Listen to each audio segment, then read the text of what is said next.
Yeah. Family, y'all. Just keep it tight, keep it tight, keep it tight. All right. Yeah. Here we go.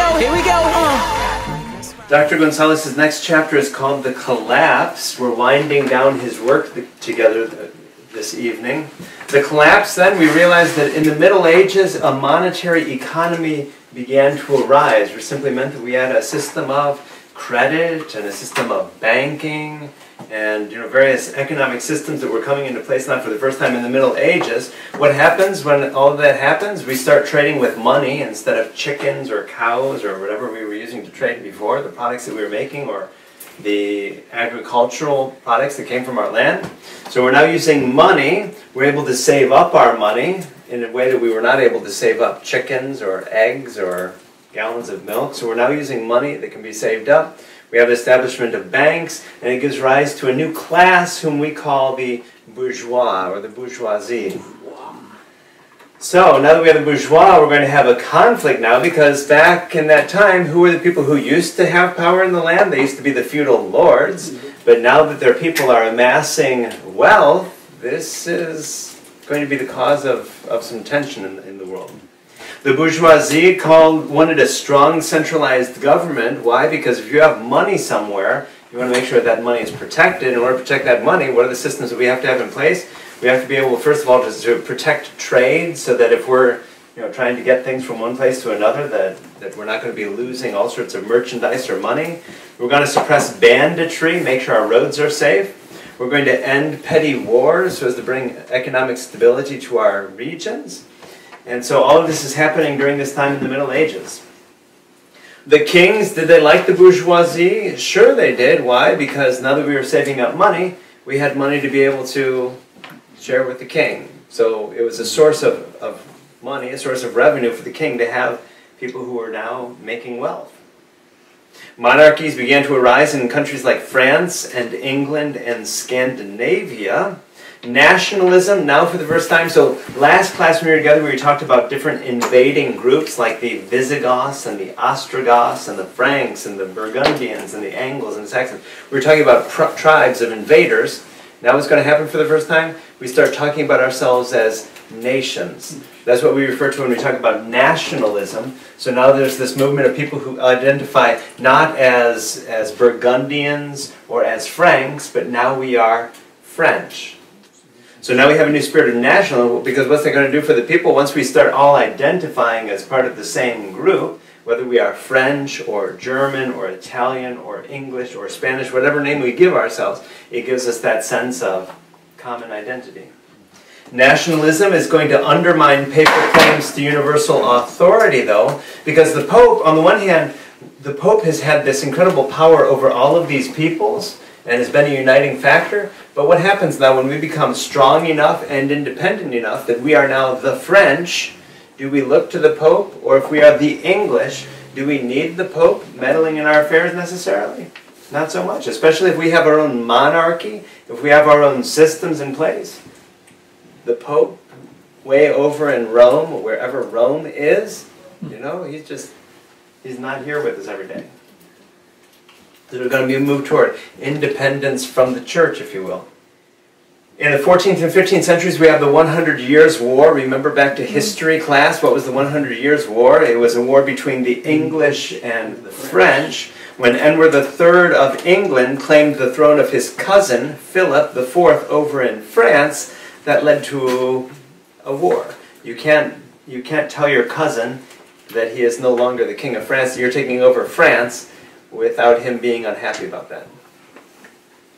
Joan of Arc, if you've heard of Joan of Arc, fascinating story. She dates to this war. You were wondering which war it is that Joan of Arc was getting suited up in armor and riding off into. That was during the 100 Years' War. There were various rumors circulating at that time about this young maiden clad in armor. I mean, just imagine the stories that were circulating in a time before newspapers and internet.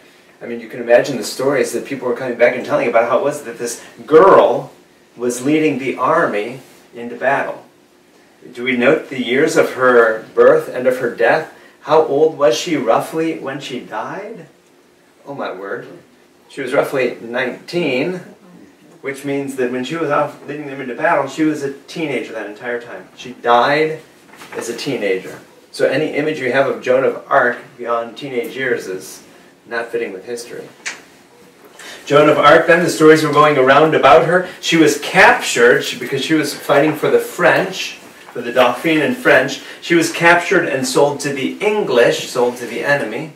Yikes, that's not a good place to be. The English later believed that they could profit by selling her off to the Bishop of Beauvais, and so once the Bishop of Beauvais has this young lady who's very powerful and whom very many people are looking to, he is going to bring her up on charges as a heretic and as a witch.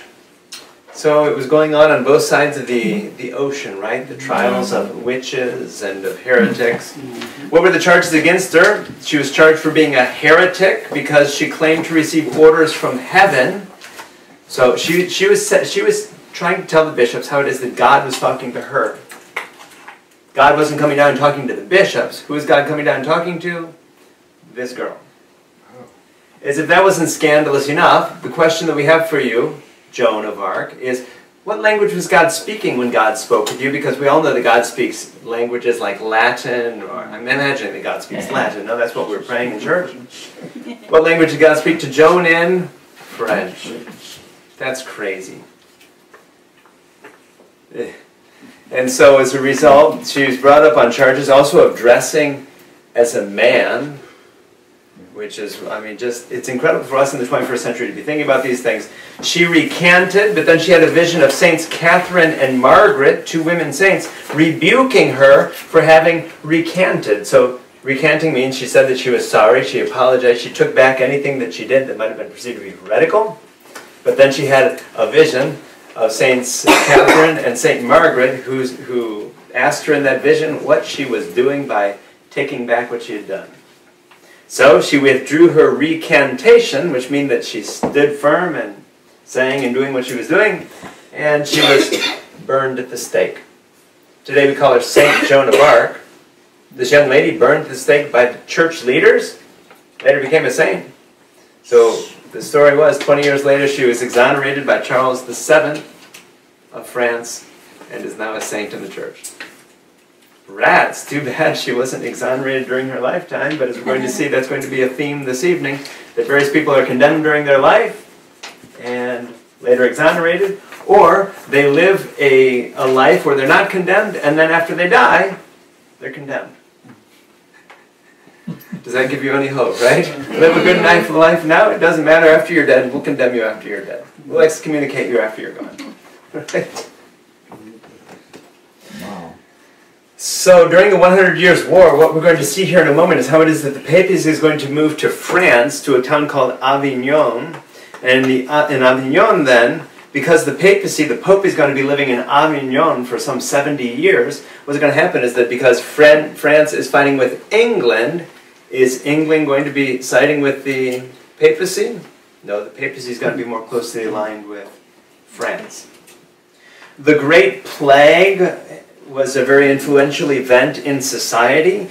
In society, it influenced our economy, of course. When that many people die, it's going to affect the economy, but it also affected the church. The question is raised, how would the Great Plague affect the church and affect our religion? One way is that it led people to doubt a rationally ordered universe. Think about it for a moment. You say that God is good. How can a good God allow something like the plague to kill so many innocent people? Innocent people, especially children. For those of us who read Dr. Gonzalez's work, this chapter of it, what did it say? Those of us who had been around the plague or plague victims developed a certain, what do we call it, immunity to the plague. But then what happened? Young children who didn't have that immunity were the ones who were most affected by the plague. So the plague led us to begin wondering whether the universe is so rationally ordered as we thought it was, right? We thought that, the way that we organize ourselves in, a nice hierarchy, a nice structured world is the way that God has organized the world. It doesn't seem so nice and neat. In the 20th century, the great challenge to our faith was the Holocaust, right? The challenge of evil. When 7 million people are killed, that makes you wonder how a good God could be overseeing that. Except the conclusion we come to is that if we have free will as people, then we can use that free will toward good ends and toward not so good ends. So back in the time of the plague, it made us wonder about the universe. It also encouraged superstition.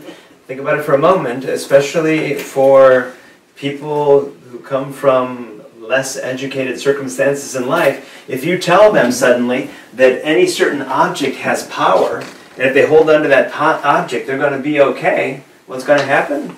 They're going to be placing a lot of faith in whatever object you give them. What are the objects that we gave them as a church, as a religion?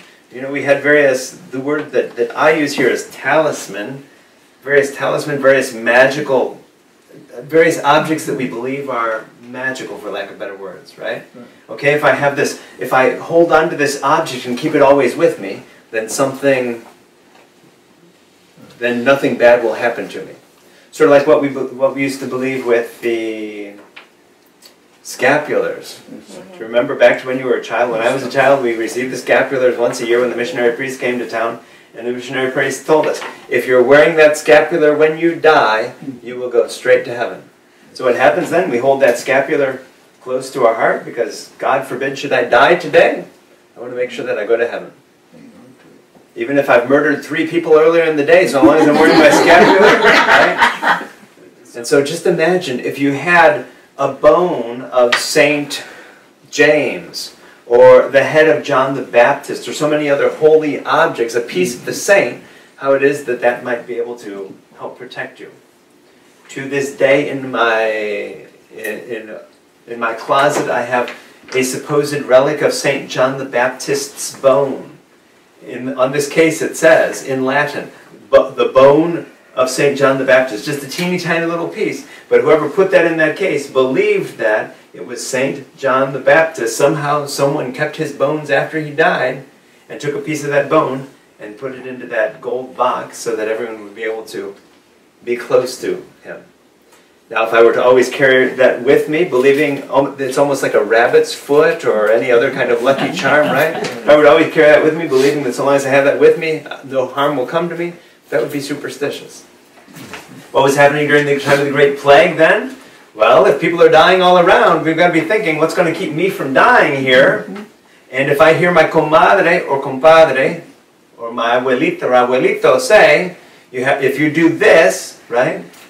If you let me cleanse you with this egg or this, we have different shamanistic practices still today, where people believe that if you do a certain thing, then a thing will result. So the buying of relics at that time was helping to feed the superstitions.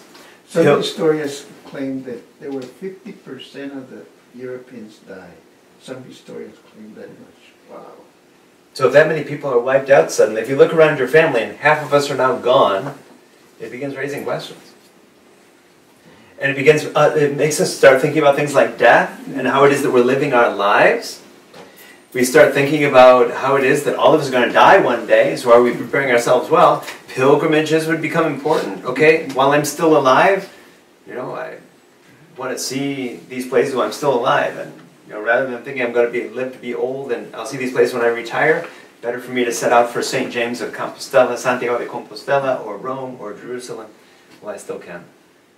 Fear abounded, fear of the plague. Of course, none of us wanted to get plague. It's sort of like Ebola, right? When any new disease comes around, whether it's Ebola or the swine flu or Asiatic bird flus of any sort, isn't it true that when we hear of these things, the first thing that comes to mind is, what if?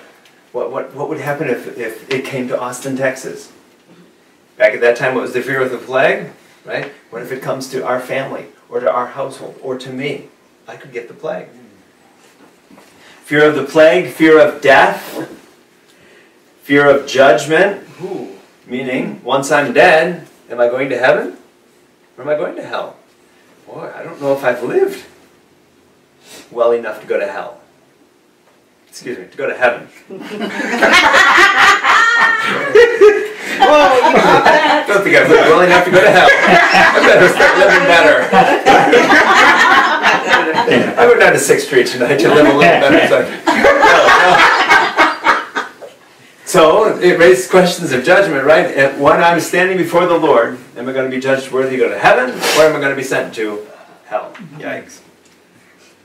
What was happening, the dynamic at the time? So the Jews were not affected so much by the plague, so were they poisoning us as Christians? Think about it for a moment. More Christians were dying as a plague. A higher percentage of Christians were dying from the plague than the Jews. So obviously there's some conspiracy going on here. The Jews are obviously poisoning our wells, or doing something. It's obviously the Jews' fault because we are dying more than they're dying. What was really happening? Did we read that in that chapter in Gonzalez's work? The Jews had cats.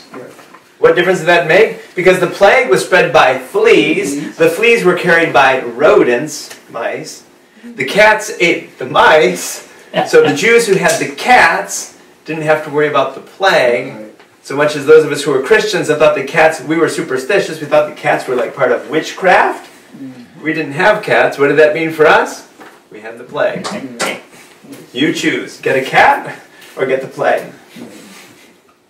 What was happening in the Byzantine Empire? So the Byzantine Empire was the eastern part of the empire. Remember that before the Roman Empire, the Roman Empire transferred to the east, to Constantinople, and was spread throughout the land. But what happened then was that the Muslims, we found out, were pushing the empire back toward modern-day Turkey, so that by this time, the Byzantine Empire was largely reduced to the city of Constantinople. Can you imagine having an empire that was largely a single city? That entire Roman Empire, which was reduced to the Byzantine Empire, was now reduced to the city of Constantinople. The Turks will siege Constantinople in 1422. Well, no, after being sieged, the Byzantine Empire was appealing to the West, right? Help us. The Turks are attacking us. The Turks are taking over all of our land, all of our territory. So they're appealing to those in the West who could help them. Those in the West say, especially people like the Pope, he looks over the situation and says, you know what, we could help our Byzantine brothers and sisters on one condition, that they return to our church. The church that was divided in 1054, the East versus the West, over those three issues: tampering with the creed, clerical celibacy, unleavened bread. We split over those issues, right? What would happen if we could invite them back so long as they agree to be part of the church as we want them to be part of the church, on our conditions? Reconciliation was forged at the Council of Ferrara, Florence in 1439 in return for help. What was the only challenge, though? That the Pope, after saying, welcome back, good to have you here, the Pope was unable to get other kings and emperors to come to their aid. Do you see what was just happening here? So it was almost a sort of bait and switch, right? We'll welcome you back. We'll give you the help that you need if you come back into the church. They came back into the church. Did we give them the help that they needed? No. And so the other challenge was that we didn't send them help. And also, their leaders, now that their leaders have made an agreement with Rome to come back into the church, their leaders are thinking, our leaders have sold us out. The people are thinking, our leaders have sold us out. Do you see the dynamic that's happening here? In order to get the help of the West, our leaders have sold us out. In 1443, the patriarchs of Alexandria and Antioch, so look back at the map for a moment here. So in the Roman Empire, we had the patriarchs of Jerusalem, where Christ died in the Holy Land. Farther north, we had the patriarch of Antioch, which was Paul's missionary base when St. Paul did his journeys. We had the patriarch of Rome, and we also had a patriarch in Alexandria at the mouth of the Nile River. When we moved the empire to Constantinople, of course we needed a patriarch in Constantinople.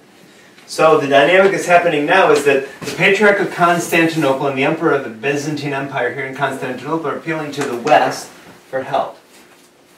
Are the Patriarchs of Antioch and Alexandria going to be pleased with this, especially with their giving in, right? The concessions that they're making in order to receive help from the Westerners, right? We'll send you help if you agree to our terms as a church. Are the patriarchs of Alexandria and Antioch going to be pleased with that? What's going to happen there? The patriarchs of Alexandria and Antioch are going to reject the Council of 1439, the Council of Ferrara, Florence, and they break communion with Constantinople. So before we have the division between the East and the West, the schism of 1054, where Rome broke from the other patriarchs of the church, now we have how it is that the patriarchs of Antioch and Alexandria are breaking from communion with Constantinople. This theme of division in the church, follow this theme throughout the evening because we're going to be seeing a lot of it. Emperor Constantine XI had no option but to unite with Rome, so the Byzantine emperor is going to unite with Rome, and the Roman Mass was celebrated in the Hagia Sophia for the first time in over 400 years in 1452. So remember, we broke, the schism happened in 1054, now in 1452, for the first time since that split, the Latin Mass is going to be celebrated in the Hagia Sophia, now that we're temporarily reunited. Constantinople, the city, is going to fall to Muhammad in 1453. So we see that it was originally seized in 1422. It was originally attacked in 1422. Fortunately, we held out until 1453 when the city fell to Muhammad II. The Hagia Sophia became a mosque. How interesting, a great church there would become a mosque. And Constantinople would be renamed Istanbul because Constantinople, the capital of the empire, was named after Constantine, but now after the empire has fallen, the people of Islam are going to come in and give it their own name. Bul is an Arabic root meaning town, and you see Istanbul, the first part of the word, comes from the same root as Islam, so now it's a city of Muslims, a city of Islam. We talk about all these events as if they're like clean events, but can you imagine living in the midst of some of these conflicts? Being the leaders, being the people, called to fight in some of these, having to defend your home place. I mean, these were serious conflicts.